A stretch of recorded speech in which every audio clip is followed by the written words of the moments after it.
अस्सलाम वालेकुम class, welcome back to this lecture series on advance web application development. और आज के इस लेक्चर में हम बात करेंगे update model and try update model in ASP.NET MVC application. But before going to start this lecture, it is recommended कि आप हमारा प्रीवियस लेक्चर जिसमें हमने model binding in ASP.NET MVC application को डिस्कस किया था उसको वॉच करें, then you can continue with this lecture. और इस लेक्चर में भी हम अपनी प्रीवियस लेक्चर वाली एग्जांपल को ही कंटिन्यू करेंगे। सो इट्स बेटर कि आप पहले मॉडल बाइंडिंग के ऊपर जो हमारा लेक्चर है उसको वॉच करें, then you can move on to this lecture. So start करते हैं। So, as part of this lecture, we are going to discuss the following pointers: understanding the update model function in ASP.NET MVC। update model क्या है, फिर हम बात करेंगे try update model के बारे में, और फिर हम दोनों में डिफरेंस देखेंगे, डिफरेंस क्या है, एंड देन हम बात करेंगे is it mandatory to use update model और try update model function to update the model। क्या ये ज़रूरी है या इनके बगैर भी हम काम कर सकते हैं। सो इसका आंसर भी देखेंगे। एंड एट द एंड हम बात करेंगे why do we need to explicitly invoke model binding. So start करते हैं। हमने अपने प्रीवियस लेक्चर में जिसमें हमने मॉडल बाइंडिंग की बात की थी, तो उसमें हमने डिस्कस किया था कि how to save the model data using the complex object as a parameter as shown below. जैसा कि हमने यहाँ पे एम्प्लॉय क्लास, जो एम्प्लॉय मॉडल हमारा है, उसका ऑब्जेक्ट क्रिएट कर रहे हैं और फिर उसके थ्रू हम मॉडल बाइंडिंग कर रहे हैं। और इससे पहले हमने सिंपल पैरामीटर टाइप के थ्रू भी मॉडल बाइंडिंग को डिस्कस किया था इन अवर प्रीवियस लेक्चर। सो आज हम इसी एग्जांपल को ही थोड़ा मॉडिफाई करेंगे using update model and try update model. So पहले इनका सिंटैक्स देखते हैं, इसमें क्या है, अपडेट मॉडल में क्या है। इसमें हम अपडेट मॉडल में हम पास करते हैं अपना मॉडल जो कि आपके पास हमारे सिनेरियो में एम्प्लॉय है, और फिर उसको फंक्शन में पास करके उसका ऑब्जेक्ट क्रिएट करते हैं। और सिमिलरली अगर हम ट्राई अपडेट मॉडल की बात करेंगे तो उसमें भी यही है कि हम ट्राई अपडेट मॉडल में अपना जो मॉडल है या जो एम्प्लॉय मॉडल क्लास है उसको पास करते हैं, और फिर यहाँ पे उस फंक्शन में पास करके उसका ऑब्जेक्ट क्रिएट करते हैं, और फिर यूजिंग ट्राई अपडेट मॉडल या अपडेट मॉडल हम अपने उस ऑब्जेक्ट को अपडेट करते हैं। सो इसी को हम डिमॉन्स्ट्रेशन देखते हैं इसकी इन विजुअल स्टूडियो। सो पहले हम डिस्कस करते हैं अपडेट मॉडल को। सो पहले इसकी एग्जांपल देखते हैं और फिर हम मूव करेंगे on try update model. So here we are in visual studio, और यही वही एग्जांपल है जो हमने लास्ट लेक्चर में जहाँ पे इसको कंक्लूड किया था। सो अब हम इसको यहाँ पे एक्चुअली हो क्या रहा है, यहाँ पे हम मॉडल अपडेट कर रहे हैं यूजिंग मॉडल बाइंडिंग, और इसमें हम पास कर रहे हैं कम्प्लेक्स पैरामीटर जो कि हम यहाँ पे क्लास जो हमारी है, मॉडल जो हमारा है, उसी को हम उसका ऑब्जेक्ट क्रिएट कर रहे हैं और उसके थ्रू हम इसको अपडेट कर रहे हैं। लेकिन अब इसको हम यही काम हम करना चाहते हैं यूजिंग अपडेट मॉडल। सो उसके लिए मैं इसको पहले, ये हमारी एप्लीकेशन रनिंग स्टेट में है, इसको हम यहाँ से स्टॉप करते हैं। सो इसको हम मॉडिफाई करते हैं अकॉर्डिंग टू अपडेट मॉडल। सो इसको एज इट इज़ रहने देंगे, और यहाँ पे जो हमने इसका जो ऑब्जेक्ट क्रिएट करना है एम्प्लॉय क्लास का, वो हम करेंगे एम्प्लॉय, और इसका ऑब्जेक्ट क्रिएट करते हैं employee is equal to new employee, और इसके बाद इसको हम पास करेंगे इन अपडेट मॉडल, और इसमें हम क्या देंगे, हमारा जो एम्प्लॉय मॉडल है वो पास कर रहे हैं, और फिर इसके फंक्शन के थ्रू हम उसका जो ऑब्जेक्ट है उसको अपडेट करेंगे। ठीक है। अब ये जो एम्प्लॉय क्लास का जो हम ऑब्जेक्ट क्रिएट कर रहे हैं उसको हम पास कर रहे हैं इस अपडेट मॉडल फंक्शन में, और अब ये जो एम्प्लॉय हमारा जो फंक्शन है, ये जो अपडेट होगा ये यूजिंग अपडेट मॉडल होगा। ठीक है। और इसके बाद इसको, इसी ऑब्जेक्ट को हम पास कर रहे हैं जो हमारे पास एम्प्लॉय बिजनेस लेयर का ऑब्जेक्ट है उसके जो ऐड एम्प्लॉयज़ मेथड है उसको पास कर रहे हैं। ठीक है। और उसके बाद रिटर्न रीडायरेक्ट टू इंडेक्स, और जब ये काम हो जाए, अपडेट हो जाए, उसके बाद हम उसको रीडायरेक्ट कर रहे हैं on index section method, and at the end return view. अब यहाँ पे एक एरर आ रहा है क्रिएट, अगर इसके ऊपर लेके जाएं तो यहाँ पे भी ये शो कर रहा है type employee controller already defines a member called create with the same parameter types. यहाँ पे चूंकि हम ओवरलोडिंग कर रहे हैं और यहाँ पे भी सेम नेम है और यहाँ भी सेम नेम का एक्शन मेथड आ रहा है, ठीक है, तो इसमें हम क्या काम करते हैं, इसको हम थोड़ा सा मॉडिफाई करते हैं for HTTP get and HTTP request के अगेंस्ट। सो इसको हम नाम इसका चेंज कर देते हैं, इसका नाम रख देते हैं हम एक्शन नेम, और इसको कह देते हैं क्रिएट, और इसी को कॉपी करते हैं और यहाँ पे भी पेस्ट कर देते हैं। बट इसको अब एक्शन का नेम चेंज कर देते हैं फॉर पोस्ट, और इसको कह देते हैं क्रिएट गेट। अब इन दोनों एक्शन मेथड्स का नाम क्या है, एक्शन नेम हमारे पास क्रिएट है और यहाँ भी एक्शन नेम क्रिएट है, बट एक्शन मेथड्स का नाम हमने यहाँ पे चेंज कर दिया है create post and create get. अब ये एक्शन मेथड तब कॉल होगा जब HTTP गेट रिक्वेस्ट आएगी, ठीक है। और उसी अब URL सपोज अगर हम यहाँ पे करते हैं एम्प्लॉय क्रिएट, अब अगर ये मेथड कॉल किया जाता है तो इसकी URL के ऊपर अगर वो गेट रिक्वेस्ट होगी तो ये मेथड कॉल होगा, और अगर वो पोस्ट रिक्वेस्ट होगी तो इसी URL के अगेंस्ट आपका ये क्रिएट मेथड इन्वोक होगा, ठीक है। So it's depend upon the type of the HTTP request. So this action method response करेगा HTTP गेट रिक्वेस्ट के अगेंस्ट, और ये जो एक्शन मेथड है क्रिएट एक्शन मेथड ये रिस्पॉन्ड करेगा HTTP पोस्ट रिक्वेस्ट के अगेंस्ट। सो यहाँ पे हमने चेंजिंग क्या की है, हमने सबसे पहले क्या काम किया है, हमने ये जो क्रिएट मेथड है इसका नेम चेंज किया है from create to create post and create get, और इनको एक्शन नेम यहाँ पे दे दिया एक्शन नेम क्रिएट, ये भी एक्शन नेम क्रिएट है। सो इसको एक्चुअली हम डिटेल में डिस्कस करेंगे जब हम बात करेंगे एक्शन सेलेक्टर्स की। और इसके बाद हम क्या काम कर रहे हैं, model state dot is valid के थ्रू हम मॉडल की स्टेट वैलिडेट कर रहे हैं, और इसमें हम एम्प्लॉय जो बिजनेस लेयर है उसका ऑब्जेक्ट क्रिएट कर रहे हैं, और फिर हमारे पास जो एम्प्लॉय मॉडल है उसका भी ऑब्जेक्ट क्रिएट कर रहे हैं, और उस ऑब्जेक्ट को हम पास कर रहे हैं अपडेट फंक्शन को, ठीक है।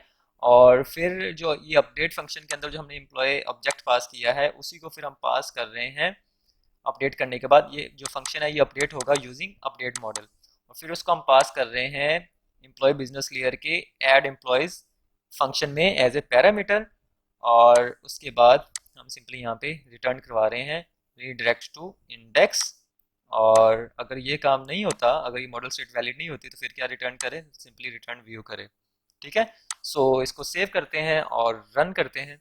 सो ये हमारे पास आउटपुट आ रही है, और अगर हम यहाँ पे क्रिएट न्यू पे क्लिक करें तो ये चूंकि HTTP गेट रिक्वेस्ट है तो इस URL के अगेंस्ट इसका जो क्रिएट गेट मेथड है वो कॉल हो रहा है, लेकिन अगर यहाँ पे इसको कोई वैल्यूज पास करते हैं, सपोज ABC, जेंडर हम पास करते हैं मेल, सैलरी हम पास करते हैं 5000, डेट ऑफ बर्थ सपोज 2/3/1995, और सिटी यहाँ पे हम पास करते हैं सपोज फैसलाबाद, और क्रिएट पे क्लिक करेंगे तो अब इसका जो क्रिएट पोस्ट मेथड है वो कॉल हो रहा है, क्योंकि हम यहाँ पे सर्वर के ऊपर डाटा को पोस्ट कर रहे हैं, और ये सक्सेसफुली डाटा हमारा यहाँ पे पेस्ट हो गया हुआ है, अपलोड हो गया हुआ है, डाटा हमारा सक्सेसफुली इंसर्ट हो गया। अब अगर हम जस्ट टू चेक इसको हम दोबारा क्रिएट न्यू पे क्लिक करते हैं और यहाँ पे कुछ रॉन्ग वैल्यूज़ दे के देखते हैं, सपोज ये मैं यहाँ पे ये वैल्यूज़ दे देता हूँ, और यहाँ पे मैं ये सिलेक्ट कर देता हूँ, सैलरी में मैं कुछ अल्फ़ाबेट्स पास कर देता हूँ, और यहाँ पे मैं अगेन कुछ पास कर देता हूँ, रॉन्ग वैल्यूज़ देनी है हमने यहाँ पे, सपोज मैं यहाँ पे SDF कर देता हूँ, और यहाँ पे मैं सपोज यही रहने देता हूँ। इसको क्रिएट पे क्लिक करते हैं, ये एक्सेप्शन थ्रो कर रहा है क्योंकि वैल्यूज़ जो डाटा है वो रॉन्ग पास कर रहे हैं हम, ठीक है, क्योंकि हमने रॉन्ग वैल्यूज़ दी हैं तो ये एक्सेप्शन थ्रो कर रहा है। इसको स्टॉप करते हैं यहाँ से। So now let's discuss try update model in ASP.NET MVC। सो ये हमारे पास है create post action method with HTTP post, और इसी को मॉडिफाई करते हैं, इसको हम कॉपी कट करते हैं और इसको इफ कंडीशन के बाहर लेके जाते हैं, और यहाँ पे हम सिंपली क्या काम कर रहे हैं, एम्प्लॉय बिजनेस लेयर का ऑब्जेक्ट क्रिएट कर रहे हैं, और एम्प्लॉय जो मॉडल है उसका ऑब्जेक्ट क्रिएट कर रहे हैं, और एम्प्लॉय ऑब्जेक्ट को हम पास करते हैं ट्राई अपडेट मॉडल को, और यहाँ से फिर हम क्या काम करते हैं, मॉडल स्टेट चेक करते हैं इज़ वैलिड, और अगर मॉडल स्टेट वैलिड हो तो क्या काम करें, एम्प्लॉय बिजनेस लेयर के ऑब्जेक्ट के थ्रू हम क्या काम कर रहे हैं, उसका ऐड एम्प्लॉयज़ जो मेथड है उसको कॉल कर रहे हैं, और उसमें हम एम्प्लॉय ऑब्जेक्ट पास कर रहे हैं जिसको हम अपडेट कर रहे हैं यूजिंग ट्राई अपडेट मॉडल, ठीक है। और उसके बाद हम सिंपली क्या काम कर रहे हैं, return to action, index action method, और सिंपली रिटर्न व्यू। सो इसको रन करते हैं।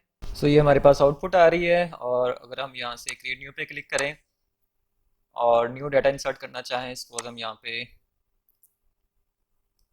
Arham, gender male, salary 3000, date of birth 4/5/2005, और सिटी सपोज पाकपतन, और क्रिएट पे क्लिक करें तो you can see data successfully insert हो रहा है। और इसके बाद अगेन हम क्रिएट न्यू पे क्लिक करें और यहाँ पे हम कुछ रॉन्ग वैल्यूज़ दें सपोज, और मेल में हम जेंडर में हम यहाँ से मेल सेलेक्ट करते हैं, सैलरी में हम कुछ टेक्सचुअल डाटा दे देते हैं, डेट ऑफ बर्थ में भी कुछ टेक्सचुअल डाटा दे देते हैं, और यहाँ पे हम सपोज लाहौर क्या देते हैं। और अगर अब हम क्रिएट पे क्लिक करते हैं तो यू कैन सी आपका जो ट्राई अपडेट मॉडल है वो एक्सेप्शन नहीं दे रहा, बल्कि यहाँ पे हमें बता रहा है कि ये जो हम क्या है, वैलिडेशन एरर आ रहा है कि ये वैलिड डाटा हम इंसर्ट नहीं कर रहे। ठीक है, जबकि अपडेट मॉडल में क्या था, अपडेट मॉडल में वो एक्सेप्शन थ्रो कर रहा था। सो अगर हम इनमें डिफरेंस की बात करें तो difference is the update model throws an exception if validation fails, whereas try update model will never throw an exception। और जहाँ तक इनमें सिमिलरिटी की बात है तो both functions are used to update the model with the form values and perform the validations। अब इन दोनों में सिमिलरिटी क्या है कि update model and try update model दोनों फॉर्म वैल्यूज़ के थ्रू मॉडल को अपडेट करते हैं और वैलिडेशंस को चेक करते हैं। और जब वैलिडेशंस को चेक करते हैं तो अपडेट मॉडल जो है वो एक्सेप्शन थ्रो करता है अगर वैलिडेशन एरर्स आते हैं, लेकिन try update model exception throw नहीं करता, बल्कि रन टाइम के ऊपर उसको बता देता है कि यहाँ पे वैलिडेशन एरर आ रहा है फॉर्म के ऊपर ही।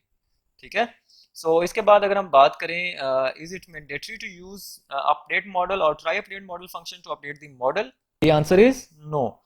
हम यही काम अपडेट मॉडल और ट्राई अपडेट मॉडल के बगैर भी कर सकते हैं। और अगर अब हम यही काम अपडेट मॉडल और ट्राई अपडेट मॉडल के बगैर करना चाहते हैं तो हमें क्या करना पड़ेगा, हम सबसे पहले एम्प्लॉय मॉडल जो है हमारा, उसका ऑब्जेक्ट क्रिएट करके हम क्रिएट मेथड को एज ए पैरामीटर पास करते हैं, और उसके बाद यहाँ से ट्राई अपडेट मॉडल को डिलीट करते हैं, और एम्प्लॉय बिजनेस लेयर का ऑब्जेक्ट क्रिएट करके उसके थ्रू इसको कट करते हैं यहाँ से, और उसको मॉडल स्टेट वैलिडेशन के अंदर पेस्ट करते हैं।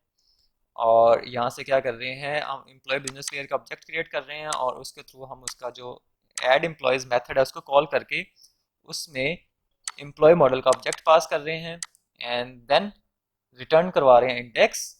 सो अगर ये हो जाए तो ठीक है, एल्स क्या करें, एल्स रिटर्न व्यू कट करते हैं और इसको इसमें आके पेस्ट करते हैं, सेव करते हैं। सो इसको रन करते हैं। सो ये हमारे पास आउटपुट आ रही है। सो इसको अगर हम क्रिएट न्यू पे क्लिक करें जस्ट टू चेक, यहाँ पे अगर हम कुछ डाटा वैल्यूज़ दें, सपोज हम इंसर्ट करते हैं अहमद, जेंडर हम यहाँ से सिलेक्ट करते हैं मेल, सैलरी हम यहाँ से इंसर्ट करते हैं 5000, डेट ऑफ बर्थ हम देते हैं यहाँ से सपोज 6/8/1999, और सिटी सिलेक्ट करते हैं सपोज वेहाड़ी, और क्रिएट पे क्लिक करें तो यू कैन सी डाटा आपका इंसर्ट हो रहा है। अगेन चेक करें फॉर एक्सेप्शन, हम कुछ रॉन्ग वैल्यूज़ देते हैं, सपोज यहाँ से हम डाटा पास कर देते हैं 1 2 3, यहाँ से सिलेक्ट करते हैं फीमेल, सैलरी में पास करते हैं टेक्सचुअल डाटा, यहाँ पे भी कुछ टेक्सचुअल डाटा दे देते हैं, और यहाँ से पास करते हैं लाहौर सपोज, और क्रिएट करते हैं। So you can see the value ASD is not valid for salary, the value ASD is not valid for date of birth. So you can see exception throw कर रहा है। सो इसको क्लोज करते हैं और इसको समराइज करते हैं। सो अभी तक हमने क्या काम किया, हमने मॉडल अपडेट करना चाहा using update model function and try update model function, और फिर हमने कहा कि आया कि हम अपडेट मॉडल या ट्राई अपडेट मॉडल के बगैर भी मॉडल को अपडेट कर सकते हैं या नहीं। सो उसके लिए भी हमने डिमॉन्स्ट्रेशन देखी कि हम ट्राई अपडेट मॉडल या अपडेट मॉडल के बगैर भी हम मॉडल को अपडेट कर सकते हैं। ठीक है, सो पहले हमने अपडेट मॉडल की बात की, उसमें हमने कहा कि उसमें और ट्राई अपडेट मॉडल में डिफरेंस क्या है। अपडेट मॉडल एक्सेप्शन थ्रो करता है, जबकि ट्राई अपडेट मॉडल में अगर कोई वैलिडेशन एरर आते हैं तो वो एक्सेप्शन थ्रो नहीं करता, बल्कि फॉर्म के ऊपर ही हमें बता देता है कि यहाँ पे आप वैलिड वैल्यूज इंसर्ट नहीं कर रहे। सिमिलरली जब हमने उसको मॉडल बाइंडिंग के थ्रू किया, मॉडल का ऑब्जेक्ट क्रिएट करके एक्शन मेथड को पास कर रहे हैं, ये एक्चुअली मॉडल बाइंडिंग के थ्रू हम कर रहे हैं। और ये भी हमें फॉर्म के ऊपर ही बता रहा है कि आप रॉन्ग वैल्यूज इंसर्ट कर रहे हैं। Now the question is why do we need to explicitly invoke model binding, हमें एक्सप्लिसिटली मॉडल को बाइंड करने की कब जरूरत पड़ती है। So the answer is if you want to limit what can be bound, जब हम स्पेसिफाई करना चाहते हैं कि कौन सी फील्ड्स कौन सी प्रॉपर्टीज बाउंड करें और कौन सी प्रॉपर्टीज को बाउंड ना करें, सो एट दैट टाइम हमें जरूरत पड़ती है एक्सप्लिसिटली इन्वोकिंग मॉडल बाइंडिंग की, और जिसको हम अपने आने वाले लेक्चर्स में डिटेल में डिस्कस करेंगे। सो इन नेक्स्ट लेक्चर हम बात करेंगे how to edit a model in ASP.NET MVC application. So that's it, take care, Allah Hafiz.